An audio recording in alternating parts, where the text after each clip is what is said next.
Hello दोस्तों, कैसे हैं सब। मेरा नाम है हिमांशु और मैं स्वागत करता हूं आप सबका आपके अपने चैनल कॉमिक वर्ल्ड पर। तो चलिए दोस्तों, शुरू करते हैं राज कॉमिक्स में बाकेलाल का हास्य कॉमिक विशेषांक खड़ाऊ का पहला भाग।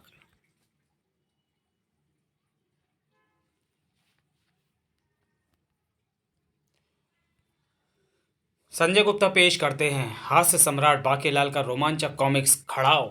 लेखक तरुण कुमार वाही, हास्य सलाहकार संजय गुप्ता, विवेक मोहन, संपादक मनीष गुप्ता, चित्रांकन बेदी, सहयोग गौरव, श्रीकांत और अमित। बाकेलाल को विक्रम सिंह का आदेश मिला था कि विशालगढ़ में एक शिकारगाह बनाई जाए ताकि शिकार की इच्छा होने पर सुदूर वनों में पशुओं की खोज में न भटकना पड़े। बाकेलाल शिकारगाह के लिए स्थान की खोज में निकला हुआ था। शिकारगाह ऐसे स्थान पर होनी चाहिए जहां सांप, बिच्छुओं, कान खजूरों, विषैली मकड़ियों, चमगादड़ों के अलावा लकड़बग्गे, सिंह जैसे भयानक पशु भी हों, ताकि मुच्छड़ कभी शिकार पर आए तो शिकार होकर ही जाए। और मैं ऐसे ही स्थान की खोज में हूं। विक्रम सिंह के ख्यालों में गुम बाकेलाल को पता ही नहीं चला कि इस वक्त वो अनजाने में ही कैसे खतरनाक स्थान से गुजर रहा है। अबे ओ बाकेलाल, होश में आ। देख कहां पर ले आया तू मुझे। खुद भी मरेगा और मरवाएगा मुझे भी। फिर वही हुआ जो होना ही था। सांप कहीं मेरे खुर पर न काट ले। मगर सांप ने उसके खुर पर काटा नहीं बल्कि टांग को लपेट लिया। मेरी बाम्बी गिराकर कहा जाता है, अब मैं तेरा शव गिराकर रहूंगा। कालिया धड़ाम से नीचे गिरा। साहब भाई, मैं खुद यहाँ नहीं आया था बल्कि बाकीलाल मुझे यहाँ लाया है। आ! अच्छा ये बात, तो फिर ठीक है, उसे काटता हूँ। हिस हिस हिस हिस। बाकीलाल, अब तू मेरे देश दंश से नहीं बचेगा। हिस फुस हिस। ई! इसे मत काट, ये तो तेरा ही भाई है। इसे काटेगा तो इसका जहर कहीं तुझे न चढ़ जाए। मगर सांप बहुत क्रोध में था। हिस, मैं तो काटूंगा और पूरी विष ग्रंथि इसके शरीर में खाली करूंगा। हिस फुस फुस। ई! बांके बेचारी की तो सिट्टी पिट्टी गुम थी। भाग बाके भाग, पर भागने के लिए पहले खड़ा तो हो। हिस, बचकर कहाँ जाएगा, बचकर कहाँ भागता है नामुराद। हिस फुस। ई! हिस। ओ फिर बच गया। इस बार बाकेलाल खड़ा होने में सफल हो गया। कमबख्त, सब घोड़ों के दिमाग खराब है, कहीं भी गिरा देते हैं। हिस, अब तू यहां से फौरन चंपा तोले बाकेलाल। हिस, मैं होने दूंगा तब ना। इया! हिस, अब तेरी आत्मा तेरे शरीर से चंपत होगी। बाकेलाल चीख मारकर भूमि पर गिर पड़ा। हाय विशालगढ़ वासियों, तुम्हारा नसीब खराब है जो तुम मेरे राजा होने का सुख प्राप्त नहीं कर पाए। हिस, बड़ा आया था मुझसे बचकर भागने वाला। अरे कमबख्त, डसना ही था तो कम से कम राज सिंहासन के सामने तो डसा होता, ताकि मैं शांति से मर तो पाता। आए, ये तो तड़पने लगा। इसके मुंह से तो झाग भी निकलने लगी। ए दुनिया, तुझे बाके का अंतिम प्रणाम। कालिया, अरे ओ कालिया, मेरा शव यहाँ मत छोड़ियो वरना उसे सियार खा जाएंगे। मुझे किसी तरह महल में पहुंचा दियो। किसी गलत फहमी में मत रहना पापी, हम तो तुझे मुंह भी न लगाएं। तभी एक करिश्मा हुआ। आए, ये सांप तो मानव में परिवर्तित हो गया। बाकेलाल ने भी देखा वो हैरत अंगेज दृश्य। ये क्या, सांप बालक में परिवर्तित हो गया। हाँ, होना ही पड़ा, क्योंकि मेरी समझ में ये नहीं आया कि तुम मेरे बिना डसे ही मरणासन अवस्था में कैसे पहुंच गए। मैंने तो तुम्हें डसा ही नहीं था बाकेलाल, केवल डसने का अभिनय किया था, किंतु तुम्हारे तो मुंह से विष प्रभाव वाला झाग भी निकल आया। जैसे तुमने डसने का अभिनय किया वैसे ही मैंने भी मरने का अभिनय किया था। मैं तो भला चंगा हूं। ओ तो ये बात है, इसी बात पर मैं प्रसन्न हुआ। परंतु तुम हो कौन। मेरा नाम सरपट है, और जहां तुमने मेरी बाम्बी तोड़ी थी वहां भूमि के नीचे बाम्बी लोक स्थित है, जहां अच्छाधारी सर्पों का निवास है। मेरे स्थान पर कोई और होता तो बाम्बी तोड़ने के दंड के फलस्वरूप तुम्हें अवश्य डसकर यमलोक पहुंचा देता। ध्यान रहे, दोबारा इस ओर का रुख मत करना, वरना इस बार सच्ची मुच्ची डस लूंगा। अरे ये तो फिर से सांप बन गया और वापस भी जा रहा है। बाकेलाल ने चैन की सांस ली। बाप रे, जान बच गई। अगर सरपट मुझे डस लेता तो मैं सचमुच अब तक स्वर्ग पहुंच चुका होता। यहां से जल्दी ही खिसक ले बाकेलाल, कहीं कोई और सर्प बाम्बी से बाहर न निकल आए। बाकीलाल जल्दी से कालिया पर सवार होकर आगे बढ़ चला कि तभी उसके मन में एक खुराफात ने जन्म लिया। अगर मैं इसी स्थान को शिकारगाह बनाने के लिए चुन लूं और बाम्बी लोग की बाम्बियों को स्वयं महाराज के हाथों नष्ट करवा दूं तो वो मारा पापड़ वाले को बन गई योजना। इस बार मुच्छर मनुष्य की खैर नहीं। ये अचानक इतना प्रसन्न क्यों हो गया? अब तो मोटा मरे ही मरे। अबे मुझे भी कुछ बता या अकेले ही खुश होता रहेगा? जल्दी ही महाराज, यही है वो स्थान जिसे मैंने शिकारगाह के लिए चुना है। किंतु बांकेलाल, यहाँ शिकार तो है ही नहीं। महारानी जी, जब शिकारगाह बन जाएगी तो शिकारियों को देखकर पशु पक्षी स्वयं भी यहाँ चले आएंगे और तब ये जगह बन जाएगी पूरी शिकारगाह। हम वन से लेकर शिकारगाह तक सूचना पट लगवा देंगे कि शिकारगाह इधर है। उसे देखकर पशु पक्षियों को यहाँ तक पहुँचने की राह ढूंढने में भी कोई दिक्कत नहीं होगी। अवश्य। तुम तुमसे हमें ऐसे ही कारनामे की उम्मीद थी सेनापति।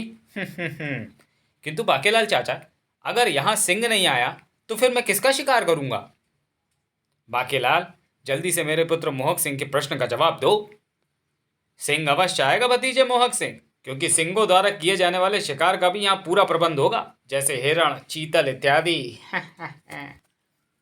महाराज, अगर स्थल आपको शिकार का बनाने के लिए पसंद है तो कल से ही इस पर काम आरंभ करवाना होगा।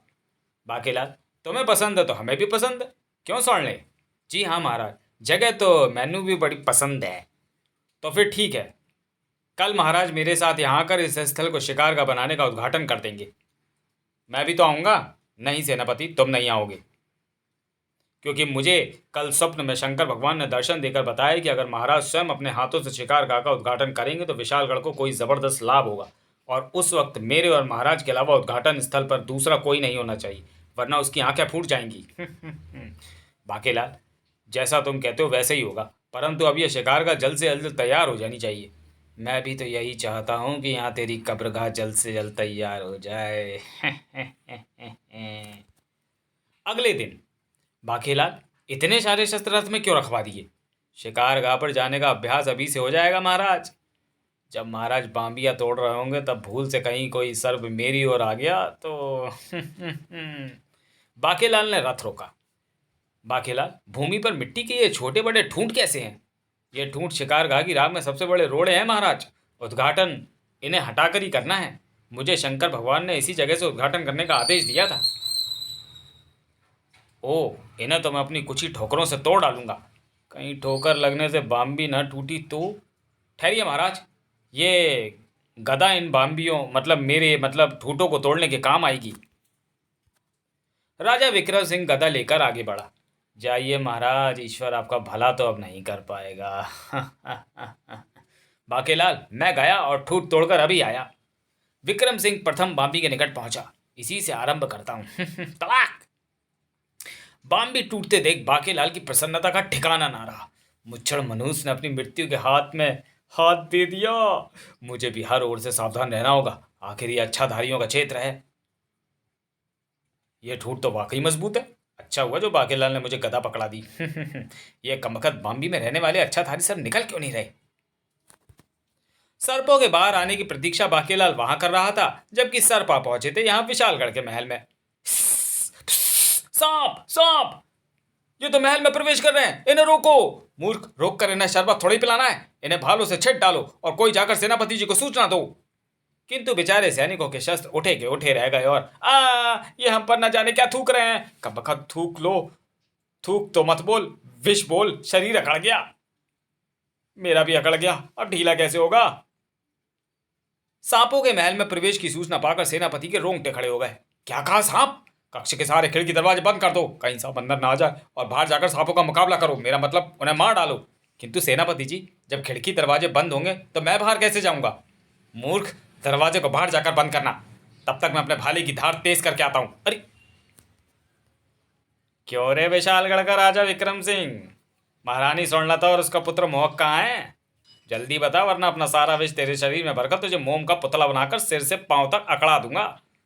ये तो मानवों की भाषा बोल रहा है। हाँ, क्योंकि मैं कच्छाधारी सर्प मानव हूँ। मेरा नाम स्यापा है। मैं जहाँ पहुँच जाता हूँ वहाँ स्यापा मच जाता है। क्या समझा? अब मैं तुझे दिखाता हूँ अपना असली रूप, ये देख। सैनिक, इसे भाला मारो नहीं तो मैं मर जाऊंगा। पीछे देख ले सेनापति, तेरा सैनिक तो तुझे मुझे देखकर पहले ही बेहोश हो चुका है। और वो देख, मेरे बाकी सैनिक भी यहाँ आ गए। अपनी खैर चाहता है तो जल्दी बता कि महाराज महारानी में उनका पुत्र कहाँ है, हम उन्हें लेने आए हैं।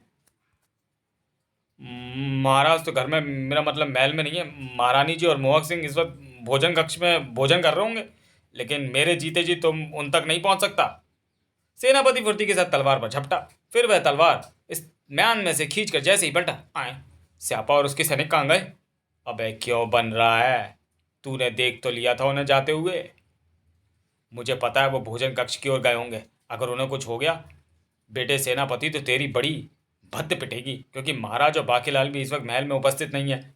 सेनापति को देखे सैनिक। सेनापति जी, उन विचित्र सर्पों को आपके कक्ष की ओर जाते हुए देखा गया था, इसलिए हम आपके कक्ष की ओर ही आ रहे थे। मूर्खों, वो सर्प मामूली सर्प नहीं है, वो भोजन कक्ष की ओर गए हैं, जल्दी उधर चलो। भोजन कक्ष में स्यापा को देखकर तहलका मच गया। माता जी साहब, मेरा नाम स्यापा है, मैं तुम दोनों को ले जाने आया हूं। मोहक सिंह ने अपनी गर्म खीर की कटोरी एक सांप पर दे मारी। मेरी और माता जी की तरफ अपनी कुदिष्टि मत डालना कमबख्तों। तड़ाक। खीर मीठी तो है पर गर्म होने से मेरा मुंह जल गया। अपने रूप परिवर्तित करके आगे बढ़ो और पकड़ लो इन दोनों को। मोहक सिंह आसानी से कहाँ हाथ आने वाला था। मैं गरम गरम पूरियों से तुम्हारा मुंह जला दूंगा सत्यानाशियों। स्यापा ने आगे बढ़कर स्वर्णलता को चुटिया से पकड़कर अपनी ओर खींच लिया। ये तो हाथ आ गई, जल्दी से उस छोकरे को भी काबू में करो। छोड़ दे मुझे दुष्ट, अन्यथा महाराज व बाकी लाला कर तेरा सिर धड़ से जुदा कर देंगे। छोटा था तो क्या हुआ, आखिर मोहक सिंह भी राजकुमार था। खचा! ले पकड़ मुझे। बच्चू, तुम्हें मजा ना चखा तो मेरा नाम भी मोहक सिंह नहीं। पकड़ो, जल्दी करो। मेरी आंखों में इसने मिर्ची झोंक दी है। शुक्र है मैंने अपनी आंखें पहले ही बंद कर ली थी। आओ आओ पकड़ो मुझे, यह छोकरा तो हाथ ही नहीं आ रहा। बच्चू, अब जब तुम यहाँ से जाओगे तो तुम्हें मेरा नाम अच्छी तरह से याद रहेगा। मैं हूँ गर्मा गर्म दूध, थोड़ा सा गर्म दूध असर दिखाए। सब कुछ जल गया रे। मूर्खों, ऐसे सब रस्सी से पकड़ लो। मेरे पुत्र को छोड़ दो, मुझे जहाँ चाहे ले चलो। सब सर्प मानव वापस सर्पों में परिवर्तित होकर मोहक सिंह पर झपटे और अरे ये क्या, हिम्मत है तो उसी रूप में सामने आओ।